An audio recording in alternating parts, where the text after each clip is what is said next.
Саламатсыздарбы, урматтуу радио угуучулар. О толкунунда актуалдуу маек, студияда Гүлжан Каражанова. Бул жумада шайлоо өнөктүгү жыйынтыкталат. Тактап айтканда 3-октябрь эртең мененки саат 8ден баштап үгүт иштери токтосо, 4-октябрда парламенттик шайлоо өтөт. Албетте, мындай ири саясий атаандаштык бир эле Кыргызстанда эмес, дүйнө өлкөлөрүндө ар кандай окуя, көрүнүштөр менен коштолоору мыйзам ченемдүү. Айрыкча талкуулар үгүт иштери алардын катарында. Эксперттердин баамында өлкөдө шайлоо процесси улам барган сайын жөндөөлүп келатат. Жогорку атаандаштыкта эркин, ачык, мыйзам чегиндеги жумуштар жолго коюлуп баратканы шайлоого байланыштуу иш-чараларда коомчулуктун көз алдында өтүп турду. Бирок татыктуунун татыктуусун тандоо ар бир добуш берүүчүгө байланыштуу. Өлкө келечеги күчтүү парламентте. Ал эми аны тандоо элдин колунда дешет алар. Биз бүгүн актуалдуу маек уктуруубуздан жогоруда кеп кылган теманын алкагында сөз кылабыз. Маектешибиз Улуттук илимдер академиясынын мүчө корреспонденти, юридика илимдеринин доктору, профессор Чолпонкул Арабаев. Саламатсызбы, Чолпонкул Исаевич? Саламат.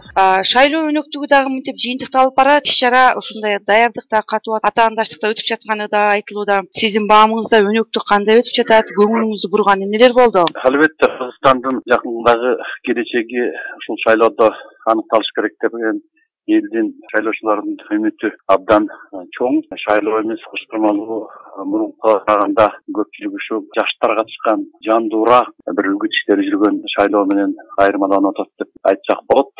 Себеби элдин баардыгы ошонун ичинен биздин шайлоочулар, алыскы жакынкы шаардагы жашап аткандардын баардыгы шайлоого катышуу, шайлоодо Кыргызстандын келечегин чечүү деген маселеде топ өздөрүнүн комоктуу ойлорун кандидаттар менен жолукканда айтып бөлүшүп атты.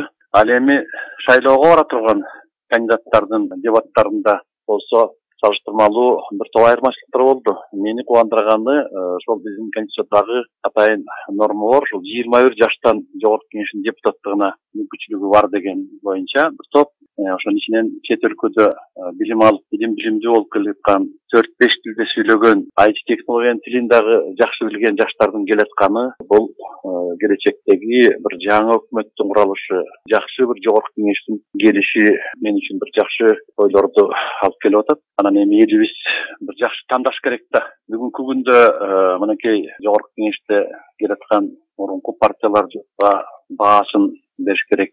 Келе жаткан жаңы пайда болгон партияларга дагы өз баасын берсе, бир сөз менен айтканда, кандай эл болсо ошондой бийлик болот. Буга чейин эми айтылып келген накыл сөз бар да. Ошону эми элибиз дагы бир жолу далилдеш керек да. Анан эми кандидаттардын көпчүлүгү катуураак айтканда асмандагы айды алып берем дегендей эле бир топ милдеттерди алып абдан мындай чоң бир обещанияларды жасап атат. Анын канчасы аткарылат, программалары, мен бир топ партиялардын программаларын карап чыктым. Бир 12-13 партиянын программасын карап чыктым. Программа жакшы. Эми кагаз баарын көтөрө берет да. Кагазда жазылган. Анан ошону кантип ишке ашырат? Бул өтө чоң маселе да. Ошондуктан ойлоно турган, алдыда тандай турган көп элдин өзүнө коюшубуз керек да. Негизи эле мына ушул саясий маданиятка көбүнчө сын пикир айтылып келет эмеспи? Элдин тандоосу жана талапкерлердин көз караштарын ортого салууга эркин аудитория түзүлдү. Аны жогоруда өзүңүз дагы белгилеп кеттиңиз. Мисалы, коомдук телерадио корпорациясы менен ЛТР мамлекеттик каналынан ал өз убагында дагы көрсөтүлүп жатты. Мындай атаандаштар эркин сүйлөй алдыбы? Деги эле саясий маданият ошол эле жерде кандай сакталып баратканына күбө болдуңуз? Эми мындай да, бул дебаттар биздин жогорку кеңешке депутаттык кандидаттар дагы көп үйрөнүп калышты. Салыштырмалуу мурунку, андан мурунку дебаттарга салыштырмалуу саясий маданият аз болсо дагы калыптанып келатат деп айтсак болот. Эми кечээ Америкадагы бүгүнкү президенти менен болочоктогу президенттин ортосундагы телетаймаштарды деле көрүп атпайбыз. Анан эми бул башка өлкөлөрдө деле болуп келген ошондой маданияттуулуктун бир белгиси. Салыштырмалуу менимче тынч өттү деп айтсак болот. Эми курч пикирлер, айрым көз караштар, адамдын жеке кет башына тийиштүү бир маселелерди айткан болбосо, жалпысынан ошол партиялардын ортосундагы кайым айтышуу, талаш тартыш эми бул болуп келген. Бизде деле эмес, эми өнүккөн өлкөлөрдө дагы мындай болот. Өкүндүргөнү эми могу биздеги саясий партиялардын деңгээлин көтөрүш керек да. Анан элдин көпчүлүгү эмнеге нааразы? Мына бир партиядан экинчи партияга секирип, айрым кандидаттар 3-4 партияны акыркы бир соңку бир 4-5 жылдын ичинде, 10 жылдын ичинде 7-8 партияны алмаштырып ийген кандидаттар бар экен да, мына эл ошого нааразы болот. Бул принцип деген жокпу? Бүгүн бул партиянын сатып кетсе, эртең тигил партияга өтө качса, бүрсү күнү кандай болот деген ойлорду айтып атат да. Ошондуктан бул жагындагы келечекте бир ушул мыйзамга бир өзгөртүү киргизип, бир партияда мүчө болсоң бир 5 жылга чейин туруктуу же 10 жылга чейин, эгер ошол партиядан чыгып кете турган болсоң, кайра кийинки партияга киргенге уруксат жок дегенди да айтып атышат. Андан сырткары мына өкмөт келип кетет экен, президенттин мөөнөтүн 6 жыл деп аныктап койдук энчи да. Эми ушул депутаттардын мөөнөтүн аныктаганга болбойт деген бул экинчи маселе.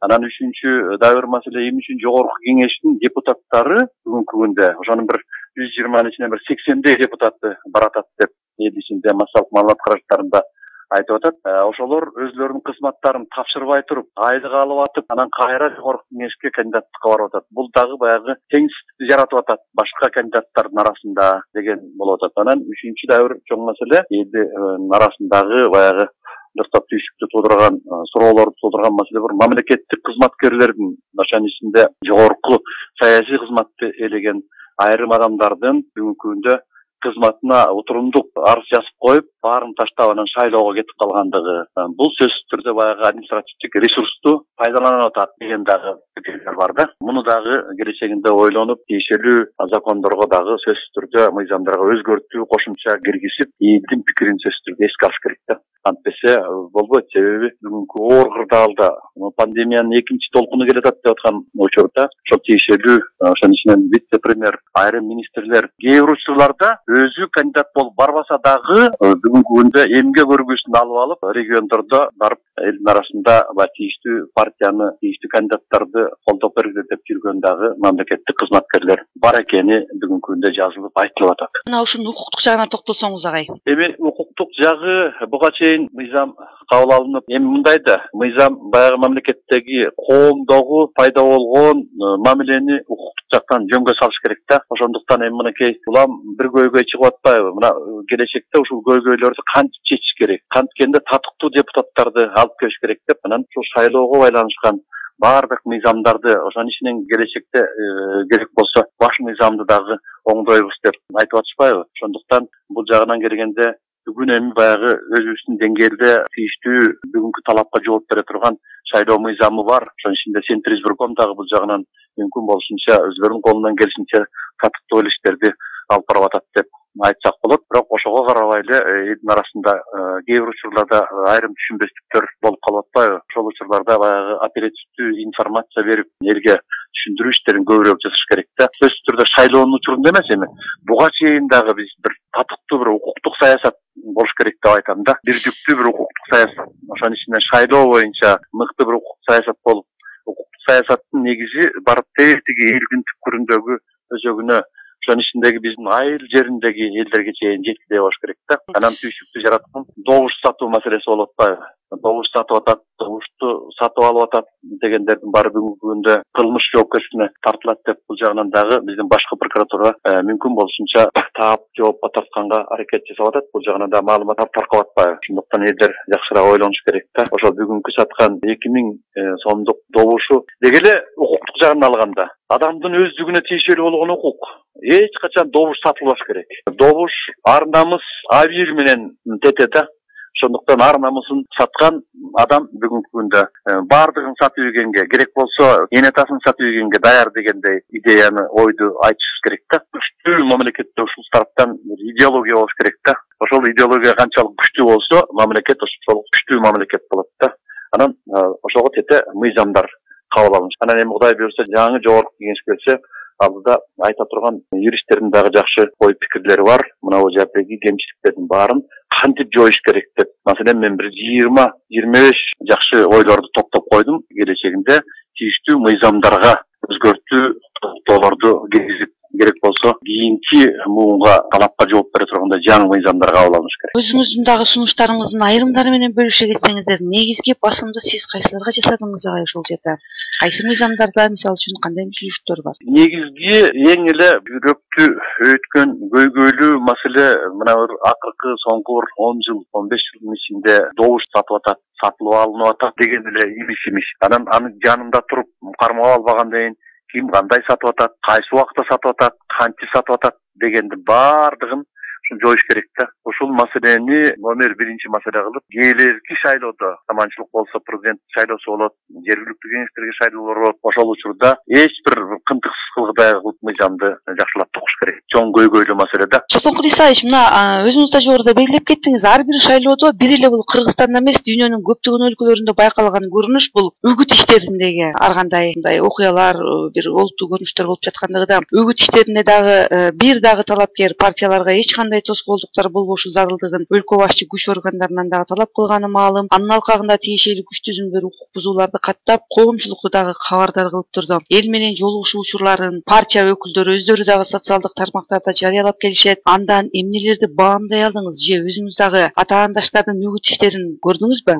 Ооба, айрымдар айтып атты, ошо бийликчил партияларды колдоп атат. Бийликти бирок мындай ачык бийлик колдоп, бул партия биздин партия, биз буга жардам берип атабыз, тиги бу деген сөздөр болгон жок. Массалык маалымат каражаттарында эле анан айрым партиянын өкүлдөрү, кээ бир шайлоочулардын гана айткан сөздөр болду. Мына өкмөт тарабынан, өлкө башчысы тарабынан ошо бардык партиялар бирдейдир. Туура, президент үчүн, өкмөт үчүн ар бир жаран кыргыз бийлиги үчүн, кыргыз мамлекети үчүн бирдей болуш керек. Ал жөнөкөй жаранбы, биздин конституцияда бирдей укук берилген да.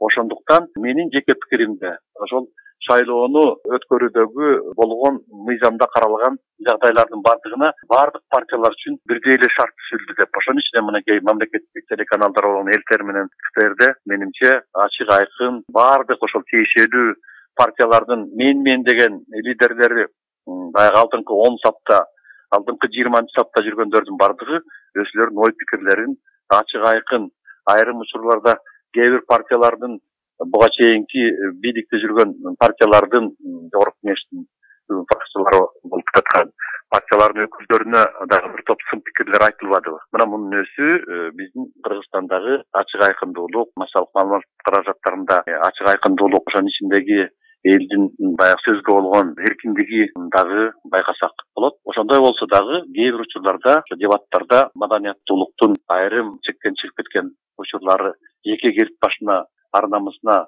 абийирине тийишкен учурлар деле болду. Эми бул боло берип жаткан көрүнүш, бул акырындык менен эми салыштырмалуу мурунку жылдарга караганда менимче дебаттар жакшы болду.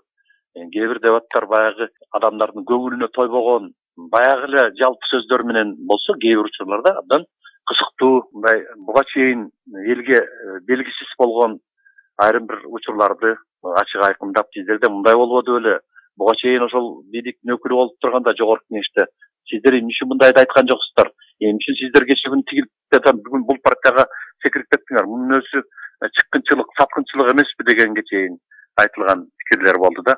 Муну да келечекте сөзсүз түрдө жогорку кеңешке бара турган, бийликке бара турган айрым кандидаттар сөзсүз түрдө эске алыш керек да. Эми ушул жерден бышкан аракет тууралуу да сөз кылсак дагы, мына президент Сооронбай Жээнбеков ушул парламенттик шайлоо күчтүү атаандаштыкта өтүп, таза, ачык, адилет болушу керек деген ар дайым айтып келет. Мына ушул жерде Борбордук шайлоо комиссиясынын дагы иш аракети кандай болду? Борбордук шайлоо комиссиясы менин жеке пикиримде атайын комиссия түзүп, мүмкүн болушунча баягы өзлөрүнө берилген ыйгарым укуктун чегинде иш алып барды. Борбордук шайлоо комиссиясынын төрайымын дагы президент кабыл алып, атайын тапшырма кылып, бардык партиялар мен үчүн бирдей, ошондуктан бардыгына бирдей шартта, бирдей мамиледе шайлоону ачык, айкын так өткөргүлө деген тапшырманы берди. Мунун өзү абдан туура. Анан экинчи маселе, шайлоо комиссиясынын бир топ өкүлдөрү чыгып алып, жакшы элге жеткиликтүү деңгээлде орусча, кыргызча ой пикирлерин баарын айтышты. Мунун өзү дагы жакшы да. Мурунку шайлоолорго караганда мында кичине демилгелүү, жакшы иш алып барды деп айтсак болот. Себеби көп маселеде айрым шайлоочулар ошонун ичинен айыл жергесиндеги алыскы райондордогу шайлоочулар көп маселеде суроо туулуп атпады. Мына ошонун бардыгына ачык айкын жооп алат деп айтсак болот. Анан ошого карабай деле айрым партиянын өкүлдөрү, кандидаттар ошол Центр избиркомдогу айрым маселелерди айтып атышпадыбы. Центр избирком болсо жогорку кеңешке кандидаттардын, партиялардын кандай акчаны расход кылып, кандай каттоо өттү, эмне болду, буга чейин ачык айкын информацияны так берип атты. Эки маселеде албетте жогорку сотто булар утулду. Бул жагынан дагы келечегинде булар жакшылап ойлонуш керек. Эмне жагынан кемчилик кетти, ошону соттош керек беле, же болбосо түз эле мына 7 голос болуп, анан бери жагындагы 2 адамы, 3 адамы аны колдобой турган деп, мунун өзү дагы баягы демократиянын шарданы. Бир кездегидей эле баары 100% кол көтөрө бербей, борбордук шайлоо комиссиясында отурган айрым өкүлдөрдүн дагы өзлөрүнүн пикири бар экени көрүндү да. Сотко жеткизбей өзлөрү дагы чечсе болмок. Ачык айкын болупчу. Анан эми соттогу чечимди сөзсүз түрдө негиздеп турууну кабыл алат да. Эч кандай негизи жок эле кабыл алыш мүмкүн эмес да. Ошондуктан муну сотко жеткизбей өзлөрү ошол жактан чечип коюшса туура болмок да. Мунун өзү дагы баягы демократиянын бир шарданы деп айтсак болот эми. Анан эми партиялардан да кетип атпайбы? Эмне үчүн ошол алтыга 1 мүнөт калганда, 2 мүнөт калганда алып келет деген эми элдин арасындагы ар кандай сөздөр бар. Эми мени тактап, анан тияк бияк менен кеңешип атып, анан кечирээк алып келди деген да элдин арасында пикирлер бар. Ойлонуш керек, келечегинде алтыга 1 мүнөт калганда алып келбей, мүмкүн болушунча 2 күн мурун, 3 күн мурун жанагындай чоң күрөш каттанып аткан учурда алдын ала кам көрүш керек да. Мындай маселеде сөзсүз түрдө мыйзамдан кийинки укуктук актылар болот да. Ошолорго сөзсүз түрдө жоболор болот. Ошол жоболорго толук түрдө ар бир кадамды жазып чыгыш керек да. Эч кынтыксыз, суроосуз. Себеби акыйкат шайлоо болмойын мамлекеттин өнүгүшү мүмкүн эмес да. Элдин нааразычылыгы болбош керек. Эл көчөгө чыкпаш керек. Мына акыйкат шайлоо өттү. Биз ыраазыбыз. Мына татыктуунун татыктуусу келди жогорку кеңешке. Биз буга чейин көрбөгөн азаматтар бар турбайбы? Деп элдин баары жогорку кеңештен көргөндө ыраазы болуш керек да. Муну айтып жаткан себеби биз эми парламенттик өлкө деп тандап баш мыйзамды ошого ылайыкталгандан кийин парламент эми бул бардык жагынан маданияты болобу, интеллектуалдык деңгээли болобу, бул жагынан баягы элге үлгү боло турган номер 1 трибунада. Ошол жерден көргөндө баскан тургандан баштап ошол депутаттар элге үлгү болуш керек деген бир менин жакшы оюм бар. Эми ошондой депутаттарды көрөбүз го деген зор үмүт да. Татыктуунун татыктуусу биздин албетте татыктуулар абдан көп, бирок ошонун ичинен татыктуунун татыктуусу келиш керек да. Андан сырткарынан проблема ошол келгендердин бардыгы сөзсүз түрдө бир жакшы бир келечекте бир кесипкөйлүгүн, адистигин жогорулатуу атайын курстарды уюштуруш керек. Ошол болгон бир кезде жогорку кеңеште. Кийин баары эле кыйын болуп эле эч кимдин окугусу келбейт да. Баары окуу десе эле намыс да. Эми мен ушулардан окуп жүрөмбү деп.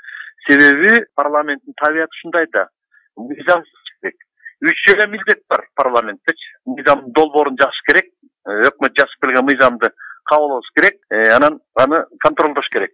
Анан үчүнчүсү өкүлчүлүк. Мына ушул 3 миссияны татыктуу аткарса, анан биздин мамлекет сөзсүз түрдө алдыга жылат. Ошонун ичинен жанагы экономикага тиешелүү болгон мыйзамдарды, ишкерчилик кодексин кабылыш керек. Жарандык кодекс деген бар, экономикалык конституция деген. Мына бул дагы 96-жылы кабыл алынган. Буга канча өзгөртүү кошумчалар кирип атат. Ошондуктан келери менен мүмкүн болсо биз дагы сунуштайбыз. Тендер жарыялап туруп, бир жогорку окуу жайда бир 2 айлык, 3 айлык жакшы курстарды өткөрүш керек да. Себеби мыйзам чыгаруу техникасы, мыйзам кантип даярдалат, аны кантип кабыл алат дегенди айтышыбыз керек. Андан сырткары жанакында доверенность менен, ишеним кат менен добуш берет дегенди түп тамырынан бери токтотуш керек да. Бул өздүк жеке укук. Муну эч кимге бергенге болбойт да. Бул адам төрөлгөндөн баштап ошого тиешелүү, аны залогко койгонго, бирөөгө карыз бергенге, жанагындай ишеним кат менен менин ордума добуш берип койчу дегендин бардыгы, мунун баары күлкүнү келтире турган иш да. Ошонун доверенность алып айрым учурда бир 10 чакты гана депутат отурат жогорку кеңеште, 20 отурса, калган 100 кайда? Алар айлык алып аткан ошо жумушка башка ишкана мекемелерде болсо 3 саат жумушка чыгып кетсең прогул болот да. Ошону дагы элдер шайлоо учурунда сураш керек. Бай урматтуу депутат, элдин арасында жана балык депутат дегендер да бар да. Буга чейин бир да мыйзамдын долбоорун жазбай, же болсо жазса дагы бир анча-мынча мурунку кабыл алынып иштелип келаткан мыйзамдарга точка запятой коюп, анан мыйзам жаздык деп 4 ооз бирдеме жазып коюп, анан ушуну мыйзамды санын сапатына карашыбыз керек да. Мыйзам канчалык көп болсо, бул ишкерлерге, жалпы эле кыргызстандыктарга бул зыянын гана тийгизет да, башын айландырат. Ошондуктан мыйзам аз түрдө, анан сапаттуу мыйзам болуш керек да. Бир мыйзамды кабыл алгандан кийин, ошону менен катар дагы бир 10 чакты мыйзамга өзгөртүү кошумча киргизиш керек. Муну дагы эске алыш керек да. Анан бир мыйзам иштеп чыкты, аны кабыл алдык дейт дагы, анан өкмөткө тапшырма кылып коет. Анан өкмөттө дагы аны оперативдүү түрдө кыска убакыттын ичинде иштеп чыгып, кайра киргизип, өзгөртүү кошумча кирбейт да. Башкача айтканда, орусчасы война законов деген бар бизде. Бир жакшы инвентаризация кылып, Советтер Союзу кулагандан берки мыйзамдардын бардыгын бир жакшы инвентаризация кылып чыгыш керек да. Керектүүсүн калтырып, кереги жогун жокко чыгарып, анын ордуна жаңы мыйзамдарды. Себеби коом канчалык тезтик менен өнүгүп атпайбы? Анан биз дүйнөлүк өнүккөн мамлекеттерди карап атабыз. Ошого жараша бизде дагы коомдун өнүгүшүнө жараша жакшы өнүккөн татыктуу мыйзамдар керек да. Жагындагы жогорку кеңеш келечегинде сөзсүз түрдө эске алыш керек. Анан эң мыкты өкмөт келиш керек да. Айтып атышпайбы өзүлөр? Өкмөттөгү жана бирин-бирин кайталаган министрликтерди кыскартыш керек. Туура. Өлкө башчыбыз Сооронбай Шарипович да айтпадыбы? Мен территориалдык реформа жүргүзөбүз, мамлекеттик кызматкерлердин санын азайтабыз деп. Абдан туура. Бизде салыштырмалуу мамлекеттик кызматкерлердин саны да көп. Мамлекеттик ишкана мекемелер дагы өтө көп да. Жеке менчик секторго тийиштүү учурда ыйгарым укуктарды мыйзам аркылуу өткөзүп бериш керек да. Өкмөттүк эмес уюмдар бар. Ушулар аткарат бүгүнкү күндө. Ошолорго бериш керек да. Чолпон Кудисаевич, сөзүңүзгө алжым, мына ошол дагы бир акыркы күндөргөдөгү болуп жаткан бир көрүнүш катары бардыгына каршы добуш беребиз деген үгүт иштери жүрбөдүбү? Мына коомчулуктун айрым өкүлдөрү ушундай айрыкча социалдык тармактарда Ал чейин келишпедиби? Бул эми добуш берүүчүлөрдүн өзүнүн тандоосу. Ошондо дагы каршы добуш берүү менен биз эмнеден уттуруп коюшубуз мүмкүн? Бул туурасында шайлоо комиссиясынын өкүлдөрү дагы абдан туура айтып белгиледи. Эми мыйзам боюнча шайлоочулардын берилген укук. Мындан келечекте биринчи кезекте ошол партиялар жыйынтык чыгарыш керек да. Баарыбыз деле элдин момунча проценти жактырбай турбайбы? Кемчилигибиз эмнеде? Ойлош керек дагы. Анан келечегинде жанагы социалдык опрос жүргүзүп, элден сурамжылап, анан такташ керек да. Менин жеке пикиримде жанагы элдин каршы болуп атканы, көпчүлүгүнүн баягы программалар, баягы эле кайталанган программалар талапка жооп бербейт, муну аткара албайт, баган обещаниялар жасап атат, мунун баары эми орундалбаган нерсе деп. Ошондуктан жакпаган партияларды баарына каршы добуш беребиз деп. Эми мыйзам боюнча, демократиянын принциптери боюнча абдан туура 16 партиядан 17-си бардыгына каршы деген. Бирок менин жеке пикиримде каршы пикир берип, же болбосо шайлоого келбей койгондун ордуна мүмкүн болушунча ошол тандоо болуш керек да. Сөзсүз түрдө алар өзлөрүнүн ой пикирин айтыш керек. Бүгүнкү күндө айта албайбыз, сен эмне үчүн каршы пикир берип атасың, же болбосо эмне үчүн тиги партияга бербейсиң деп. Мунун бир топ жанагы бир шартын айтпадымбы бирөө деп. Ушул сыяктуу ойлор бар. Анан демократиянын шардан менен ак үйдүн астына чейин барып, муну дагы бүгүнкү күндө агитировать этип атышпайбы? Менин жеке пикиримде бардыгы ушу шайлоого барыш керек дагы өздөрүнүн ой пикирин ар бир жарандын өзүнүн укугу. Анан эми укук болгон жерде сөзсүз түрдө милдет болуш керек, милдет болгон жерде сөзсүз түрдө жоопкерчилик болуш керек да. Ошон шайлоого дагы биз сөзсүз түрдө жоопкерчилик мамиле кылышыбыз керек да. Шайлоо процесси бул ар бир шайлоочунун эркин тандоосуна түзүлгөн шарт эмеспи? Баягы мүмкүнчүлүктү колдон чыгарбоо керек деген коомчулук мындай сезип билип турат. Мурдагыдай болбой тургандыгын пандемия ачыктады деген дагы пикирлер арбын. Шайлоочулардын саясий маданияты деп эмнеде татоо болот агай? Эми бизде шайлоочулардын саясий маданияты бул эле шайлоо учурунда эмес, жалпы эле кыргыз элинин бийликке болгон ачыктык. Мындай Кыргызстанда эч бир нерсени жашырууга мүмкүн эмес бүгүнкү күндөчү. Ошондуктан элдин саясатташып мүмкүн болушунча информацияны алып, анан эми ошого жараша бүгүнкү күндө интернет аркылуу массалык маалымат каражаттары аркылуу элдерге жетип атпайбы. Мунун өзү абдан жакшы. Эл ошол илимдүү, билимдүү болуп, билип турганычы. Бул жагынан саясий маданиятты дагы көтөрүш керек да.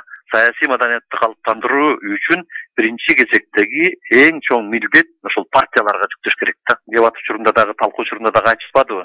Эмне үчүн силердин партиялар 5 жыл чыкпай жүрөсүңөр деле, шайлоого келгенде эле чыгып каласыңар деген дагы ой пикирлерди айтып атпайбы? Абдан туура бул да пикир. Ошол шайлоого келгенге чейин жерлерде ар бир партиянын ячейкеси болуш керек да. Башкача айтканда, партиялык тутумду кыргызчасы, орусча системаны калыптандырыш керек да. Ар бир айылга, ушул айылда жашап аткан ар бир жаранга жетиш керек да. Анан ошондо жакшы принцип менен партияны түптөгөндөн баштап 20 жылдык тарыхы бар партиялар бар, 10 жылдык тарыхы бар партиялар бар. Анан булар дагы ошол жогорку кеңешке аттанган учурда эле пайда болуп калбай, дайыма иштеш керек да. Ошол депутат болуп келгенден кийин дагы жанагы өкүлчүлдүк деген өкүлчүлүк миссиясы ушу да жогорку кеңештин депутаттарынчы. Элде кандай көйгөйлөр бар, бийликке болгон элдин мамилеси кандай, ички сырткы саясатка болгон, ошонун ичинде чек арага болгон мамиле кандай, ошол алыстык райондордо эл кантип жашап атат, пенсия пособия кандай жетип атат деп мынакей пандемия учурунда көрбөдүкпү? Саламаттыкты сактоонун акыбалы кандай деңгээлге түшкөнүнчү. Мына ошондой эле проблема бүгүнкү күндө билим берүүдө, маданиятта ошондой эле проблема. Эртең бир Кудай сактасын, дагы бир нерсе болуп кетсе, адагы четине мындай чубалып чыга турган маселе да. Себеби бюджетте каралган каржынын 100% болбогондугу, маданиятта, саламаттык сактоодо, илимде ушул проблема өтө көйгөйлүү да. Анан бул жагынан врач менен мугалимдин жашоосу бүгүнкү күндө оңолмойын Кыргызстандын алдыга жылышы мүмкүн эмес да. Алардын ишин алдыга жылыш үчүн сөзсүз түрдө экономика оңолуш керек. Экономикага жакшы шартты түзүп бериш үчүн мыкты мыйзамдар болуш керек. Сырттан инвесторлор келиш керек, туруктуу өнүгүү болуш керек. Анан Кыргызстанда стабилдүүлүк болбосо, сырттан инвестордун, сырттан эле эмес, ички инвесторлордун дагы ошол экономикага салган салымы жыл санап азайып кетиши мүмкүн да. Башкача айтканда, сот акыйкаттыгы күчтүү болуш керек, күчтүү мыйзамга жарашачы. Анан ошондо сөзсүз түрдө жанагы ички сырткы инвесторлордун бардыгы колунда болгон мүмкүнчүлүгүн экономикага салат. Экономика канчалык өнүксө, налог көбөйөт, бюджет болот, анан ички мүмкүнчүлүк жумшаптырынан пенсия пособияны, зарплатаны көтөрсө болот да. Сиз жогоруда белгилеп кеткен маселелердин бардыгы бул элдин татыктуу тандоосу менен келген мыйзам чыгаруу орган өкүлдөрү. Сөзсүз түрдө. Канчалык жогорку кеңеш, дагы бир кошумча айтып коюшум керек. Жогорку кеңештин күчтүү эмес болгондугунан сөзсүз түрдө ошол боштукту өлкө башчысы, өкмөт же болбосо жарандык коом же башка уюмдар ээлеп кетет да. Ошондуктан мүмкүн болушунча сөзсүз түрдө парламент канчалык деңгээлде күчтүү болсо, ошол парламент аркылуу өткөн кадрлар дагы ошончолук татыктуу болот да. Себеби жогорку кеңештен мен өтө албайм, менин профессионал эмесимди кыргызстандыктар билет деп, анан мамлекеттик кызматта бир күн иштебей туруп, анан өкмөттүн бакыйган мүчөсү болуп, министри болуп отурат. Ал барып, аны үйрөнүп, ошол тармакты билгиче убакыт өтүп атпайбы? Убакыт деген учкан куш да. Орусчалап айтканда, время это деньги депчи. Анан ошончолук убакыт өтүп кеткенден кийин биз ошол үйрөнүп алдыга жылгыча башка өлкөлөр дагы 10 кадам алдыга жылып кетип атпайбы? Ошондуктан жүктү көтөрө тургандай болуп, бүгүн мынакей азыр ачык айкындуулук болуп, айрым министрлер жоопко тартат. Анан ал өкмөттүн мүчөсү болуш үчүн ошол тармакта мүмкүн болгон учурларда сөзсүз түрдө ошол тармакта иштеп келген, ошону ийне жибинен чейин билген адамдарды алып барыш керек да. Анан шайлоодо мага мындай кызмат кылды эле, анан биздин шайлоодо моундай болду эле деп эле кийинки турган адамды эле алдыга түртө бербейчи. Башка татыктуу адамдар, бизде кадрлар абдан көп. Ошонун ичинен чет өлкөдө иштеп келген, чет өлкөдө окуп келген, мына мамлекеттик кызматкерлердин бир талай, мен азыр санын айта албай калдым. Япониядан барып, ошол жактан окуп, магистерский диссертациясын жактап келген, бүгүнкү күндө эч жерде кызматка алынбай жүргөн адамдар бар. Европадан окуп келип, бүгүнкү күндө кызматка бара албай жүргөндөр бар да. Мына ошолордун баарын мына партиялар акылкысында таап атат. Ошонун ичинен жанагы жаңы келген жаш партиялардын арасында абдан көп экен. Мына тишмесин карап чыксаң, мына ошолорду алып бериш керек да. Жаңы өкмөт, жаш өкмөт болуш керек да. Анан эми жаш өкмөт десе, албетте тажрыйбасы барларды дагы аралаштырып, ошолор менен кеңешип, кезип, бармак оорубайт дейт. Чакан, ылдам өнүгүп кете турган элибиз билимдүү эл да. Ошондуктан бул жагындагы сөзсүз түрдө келген жогорку кеңеш Кудай буйрса эске алат деген ойдомун. Чоң рахмат Чолпонкул Исаевич, куруп берген маегиңизге. Сиздерге дагы ийгилик болсун, элибизде тынччылык болуп, Кудай буйрса алдыбыздагы шайлоо өнөктүгү талапка жооп бергендей жакшы деңгээлде өтсүн. Рахмат. Эске сала кетсек, 4-октябрда өлкөдө парламенттик шайлоо өтөт. Добуш берүүчүлөрдүн тандоо укугу, талапкерлерге түзүлгөн шарт, шайлоо өткөрүүдөгү борбордук шайлоо комиссиясы баш болгон бардык мамлекеттик органдардын иш аракети тууралуу актуалдуу маектен сөз кылды. Биздин суроолорго Улуттук илимдер академиясынын мүчө корреспонденти, юридика илимдеринин доктору профессор Чолпонкул Арабаев жооп берди. Баарлашкан Гүлжан Каражанова болдум. Саламатта калыңыздар.